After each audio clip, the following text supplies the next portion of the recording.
Hi అండి, అందరికీ నమస్కారం. నేను మీ చందు, ఎడినైన్ కెరియర్ గైడెన్స్ నుంచి. బేసిక్గా మనకి పేరెంట్ ఏమనుకుంటారంటే ఇంటర్మీడియట్ వరకు మనకి కాలేజ్ అనేది ఎక్కడ చదివినా సరిపోతుంది, ఎడ్యుకేషన్ అనేది 12th వరకు ఏ కాలేజీలో చదివినా, స్కూల్ అనేది ఎక్కడ చదివినా బేసిక్గా కంప్లీట్ అనేది ఇంటర్మీడియట్ అనేది అవుతుంది. తనకి మెయిన్స్ వచ్చినా రాకపోయినా, ఎంసెట్లో మంచి ర్యాంక్ వచ్చినా రాకపోయినా ఇంటర్మీడియట్ వరకు కంప్లీట్ అవుతుంది. బీటెక్ అనేది స్టూడెంట్కి లైఫ్ అనమాట. ఈ 4 years మనం ఏం చేస్తామో, ఎలాంటి ఇన్స్టిట్యూషన్ సెలెక్ట్ చేసుకుంటామో ఆ యూనివర్సిటీ మీదే స్టూడెంట్ లైఫ్ అనేది బేస్ అయి ఉంటుంది డెఫినెట్గా. ఎందుకంటే ఈ 4 years ఎవరైతే స్టూడెంటు ప్రాక్టికల్ ఎడ్యుకేషన్లో కానీ, డిసిప్లిన్లో కానీ నియర్ బై ఉంటాడో తను డెఫినెట్గా సెటిల్ అవ్వడానికి ఛాన్సెస్ అనేవి చాలా ఎక్కువ ఉంటాయన్నమాట. సో అలాగే తను సెటిల్ అవ్వడానికి ఈజీగా ఉంటుంది.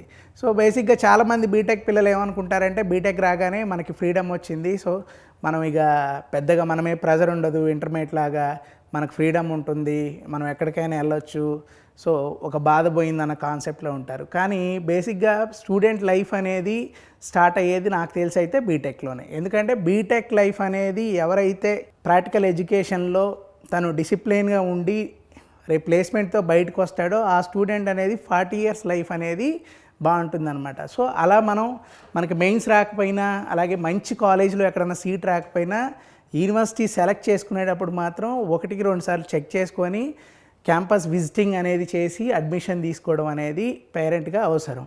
వీటిలో తీసుకుంటే ఇప్పుడు మనం మాట్లాడుకునే అమృత యూనివర్సిటీ గురించి మనం మాట్లాడుకుంటే, అమృత యూనివర్సిటీలో ఇప్పుడు కోయంబత్తూర్ క్యాంపస్ అనేది ఉంది. కోయంబత్తూర్ క్యాంపస్లో బేసిక్గా ఇంటెక్ అనేది చాలా యూనివర్సిటీస్లో ఎలా ఉంటుందంటే వేలల్లో ఒక 20,000, 15,000, 10,000, 7,000 ఇలా ఇంటెక్స్ అనేవి ఉంటాయి. ఇప్పుడు మనకి ఇంటెక్స్లో కంపేర్ చేసుకున్నప్పుడు ఎగ్జాంపుల్ ఇప్పుడు విఐటి ఉంది. విఐటి వెల్లూరు అనేది మనకి తమిళనాడు స్టేట్లో ఉంటుంది. వెల్లూరు క్యాంపస్ అనేది కూడా మనకి టాప్ యూనివర్సిటీగా చెప్పుకుంటాం. సో వెల్లూరులో మనకి ఉండే ఇంటెక్ ఎంత ఉంటుందంటే సుమారు దాదాపుగా 7,800 ఇంటెక్ అనేది ఫస్ట్ ఇయర్ పిల్లలు ఉంటారు. దాంతో మనం అమృతాన్ని కంపేర్ చేసుకున్నప్పుడు అమృత కోయంబత్తూరులో ఉండే ఇంటెక్ అనేది 480. చాలా లిమిటెడ్ స్ట్రెంత్నే వీళ్ళు తీసుకుంటారు. ఎందుకు ఇంత లిమిటెడ్ స్ట్రెంత్ తీసుకుంటున్నారంటే రీజన్ అనేది చాలా తక్కువ స్ట్రెంత్ ఉన్నప్పుడు స్టూడెంట్ మీద ఫోకస్ చేయడానికి ఛాన్సెస్ ఎక్కువ ఉంటుంది. డెఫినెట్గా కొంచెం ప్రాక్టికల్ ఎడ్యుకేషన్కి ప్రయారిటీ ఇస్తారు కాబట్టి స్టూడెంటు ఈవెన్ డిసిప్లిన్ విషయంలో కూడా డైవర్ట్ అవ్వకుండా చూసుకోవడానికి లిమిటెడ్ స్ట్రెంత్ అనేది తీసుకుంటారు. సో అలాగే మనకి అమృతలో మెయిన్గా చాలామందికి ఏంటంటే ఇప్పుడు ఎడ్యుకేషన్ ఎంత అవసరమో అలాగే ఫుడ్ కూడా చాలా అవసరం పిల్లలకి.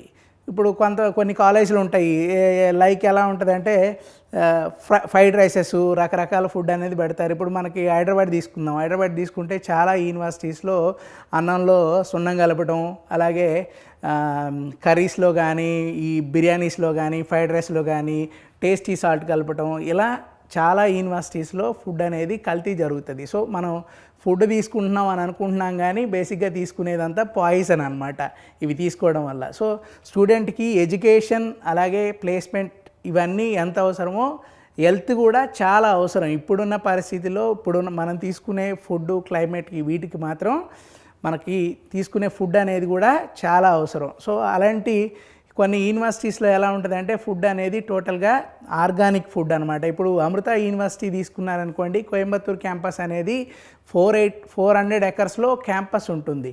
సో ఈ 400 acres క్యాంపస్లో వాళ్ళే రసాయనాలు లేకుండా ఆర్గానిక్ ఎరువులు ఏవైతే ఉంటాయో వాటితో వాళ్ళే వెజిటేబుల్స్ కానీ ఇలా పండిస్తారు. ఈవెన్ మిల్క్ కూడా ప్రొడక్షన్ అనేది క్యాంపస్లోనే జరుగుతుంది. సో బయట నుంచి అనేది వాళ్ళు ఫుడ్ తెచ్చేది చాలా తక్కువ ఉంటుంది. ఇంగ్రీడియంట్స్ కూడా దాదాపు లోపలే వాళ్ళు తయారు చేస్తారు కాబట్టి బయట నుండి తెచ్చేది అనేది ఉండదు. అలాగే టోటల్గా ఆర్గానిక్ ఫుడ్ పెట్టడానికే స్టూడెంట్కి వాళ్ళు ప్రయత్నం అనేది చేస్తారు. సో దానివల్ల ఏంటంటే స్టూడెంట్ హెల్తీగా ఉన్నప్పుడు ఆటోమేటిక్గా తను చదువుకోగలుగుతాడు కాబట్టి మంచి ఫుడ్ అనేది తినడం అయితే చాలా అవసరం. అలాగే మెయిన్ థింగ్ ఏంటంటే చాలామంది యూనివర్సిటీస్లో ఎలా ఉంటుందంటే, ఇప్పుడు ఎగ్జాంపుల్ ఎల్పియు యూనివర్సిటీ ఉంది. ఇండియాలో ది బెస్ట్ యూనివర్సిటీ అని గూగుల్లో సెర్చ్ చేసామనుకోండి, ఎల్పియు కనిపిస్తుంది. సో ఎందుకంటే వాళ్ళు గూగుల్కి దాదాపు ఒక 10-20 CR అనేది ఎవ్రీ ఇయర్ ఖర్చు పెడుతున్నారు. సో దానివల్ల ఏంటంటే మనం గూగుల్లో ఊరికే ఏ యూనివర్సిటీ కావాలన్నప్పుడు ఇండియాలో ది బెస్ట్ యూనివర్సిటీ అని గూగుల్లో సెర్చ్ చేసినప్పుడు మనకి LPU lovely professional university Punjab, ఇవి యూనివర్సిటీస్ అనేవి కనిపిస్తాయి. కానీ ఎల్పియులో ఇంటెక్ ఎంత ఉంటుంది అనేది ఏ పేరెంట్ ముందు ఎస్టిమేషన్ అనేది వేసుకోరు. బేసిక్గా ఎల్పియు యూనివర్సిటీలో ఫస్ట్ ఇయర్ బీటెక్ చదివే పిల్లలు 23,000 మంది ఉంటారు. 23,000 పిల్లలు అనేది ఉన్నారన్నమాట.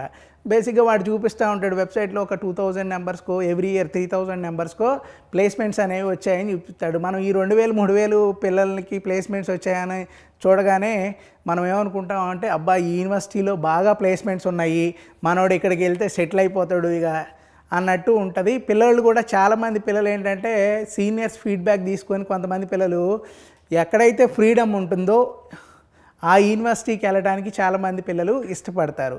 సో అప్పుడు ఏంటంటే బేసిక్గా స్టూడెంట్ ఏం చెప్తాడంటే నేను ఎల్పియూకి వెళ్తాను, పారులకి వెళ్తాను, ఇలా స్టూడెంట్ అనేది చెప్తాడు. చెప్పినప్పుడు యూనివర్సిటీ గురించి ఎంక్వైరీ చేసినప్పుడు గూగుల్లో మనకి యూనివర్సిటీ ప్లేస్మెంట్స్ ఇవన్నీ బాగున్నాయని చూస్తారు. కానీ బేసిక్గా 23,000 మంది పిల్లలు ఉన్నప్పుడు మనకి 3,000 మందికో 2,000 మందికో ప్లేస్మెంట్స్ అయినప్పుడు జస్ట్ 8 to 15% స్టూడెంట్స్నే ప్లేస్మెంట్ అనేది ఉందన్నమాట. సో 100లో ఒక 10 మందికో 15 మందికో ప్లేస్మెంట్స్ ఉన్నాయి. రిమైనింగ్ స్టూడెంట్స్ అనేవి బీటెక్ కంప్లీట్ అవుతుంది, సర్టిఫికేట్ పట్టుకొని బయటకు వస్తారు తప్ప యూజ్ అనేది లేదు. దట్ ఇంత క్రౌడ్ ఉన్న యూనివర్సిటీస్లో మెయిన్గా ఏంటంటే స్టూడెంటు డైవర్ట్ అవుతాడనమాట. బేసిక్గా మంచి యూనివర్సిటీల్లో మీరు చూసుకుంటే ఇండియాలో ఇప్పుడు మీ ఎన్ఐటీస్, ఐఐటీస్, త్రిబుల్ ఐటీస్ ఉన్నాయి.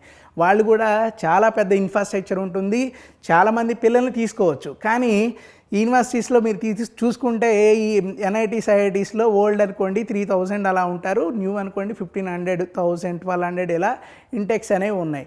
సో వాళ్ళు ఎందుకు ఇంటెక్స్ అనేవి ఎక్కువ తీసుకోరంటే మెయిన్ రీజన్ ఏంటంటే స్టూడెంట్ మీద మనకి ఫోకస్ అనేది ఉండదు, ప్రాక్టికల్ ఎడ్యుకేషన్ ఉండదు, ప్లేస్మెంట్స్ చేయలేము ఎక్కువ మంది స్ట్రెంత్ ఉన్నప్పుడు అన్న కాన్సెప్ట్తో లిమిటెడ్ స్ట్రెంత్ని ఇంత పెద్ద ఇన్స్టిట్యూషన్స్ అయ్యి ఉండి కూడా లిమిటెడ్ స్ట్రెంత్నే ప్రిపేర్ చేస్తాయి. సో అలా లిమిటెడ్ స్ట్రెంత్ ఉన్నప్పుడు డెఫినెట్గా స్టూడెంటు సెటిల్ అవ్వడానికి ఆస్కారం ఉంటుంది అనమాట. ఇప్పుడు మనకి కంపేర్ టు విఐటి, అమృత చూసుకుంటే విఐటీలో ఫస్ట్ ఇయర్లో మనం మాట్లాడుకుంటే 7,800 నెంబర్స్ ఉంటారు.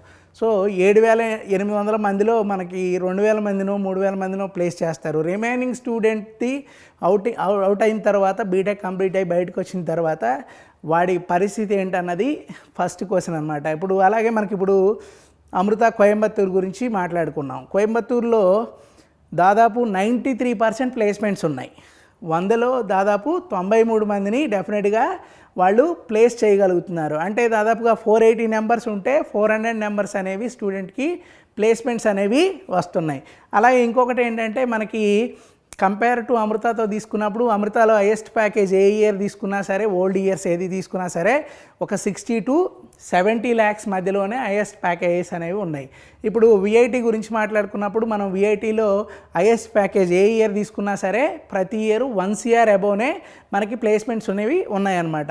సో చాలామంది ఏమనుకుంటారంటే హైయెస్ట్ ప్యాకేజ్ అనేది ₹1,00,00,000 పైన ఉంది, సో ఇదే మంచి యూనివర్సిటీ అనేది చాలామంది అనుకుంటూ ఉంటారన్నమాట. బేసిక్గా ఏంటంటే పేరెంట్గా ఏమి ఆలోచిస్తారంటే వీళ్ళు హైయెస్ట్ ప్యాకేజెస్ అనేవి తేగలుగుతున్నారు అంటే డెఫినెట్గా ఇది మంచి యూనివర్సిటీ. సో ఇవనేవి తక్కువ ప్యాకేజ్ హైయెస్ట్ ఉందంటే సో ఇది కొంచెం నార్మల్ యూనివర్సిటీ అనుకుంటారు.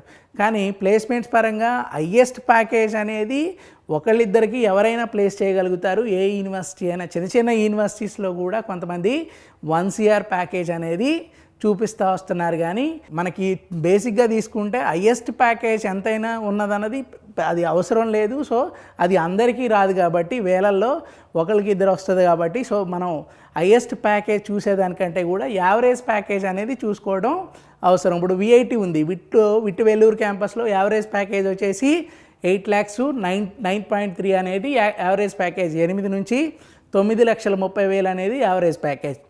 అదే అమృత మనకి కోయంబత్తూరు తీసుకున్నాం అనుకోండి 12 lakhs to 13.5 అనేది యావరేజ్ ప్యాకేజ్. సో యావరేజ్ ప్యాకేజ్లో అంటే 100లో ఒక 60 మందికి కొంచెం మంచి ప్యాకేజ్ అనేది అమృతలో ఉంది కానీ విఐటిలో లేదు. కానీ మనం గూగుల్లో చూసి చాలామంది హైప్గా ఫీల్ అయ్యి కొంత ఫ్రీడమ్ ఉంటుందని రకరకాలుగా ఏంటంటే పిల్లలు ఎక్కువ మంది విఐటికి ఇష్టపడుతూ ఉంటారు. కానీ సో పేరెంట్ చూసుకోవాల్సింది ఏంటంటే యావరేజ్గా ప్యాకేజ్ ఎంత ఉంది, ఆ కాలేజ్కి ఈ కాలేజ్కి డిఫరెన్స్ ఏంటి, సో ఎడ్యుకేషన్ ఎలా ఉంది, అకాడమిక్స్ ఎలా ఉన్నాయి, సో అలాగే స్టూడెంట్ కల్చర్ కానీ ఇదంతా కూడా ఇంపార్టెంట్ అనమాట. అమృత యూనివర్సిటీ గురించి ఇంకా వివరాలు తెలుసుకోవాలనుకుంటే మీకు స్క్రీన్ మీద ఉన్న నెంబర్కి కాల్ చేయండి. అలాగే మీ ఫ్రెండ్స్ పిల్లలు ఎవరన్నా మంచి యూనివర్సిటీ గురించి సెర్చ్ చేస్తుంటే వాళ్ళకి ఫార్వర్డ్ చేయండి, లైక్ చేయండి, సబ్స్క్రైబ్ చేయండి. ఓకేనా? Thank you. జై భారత్.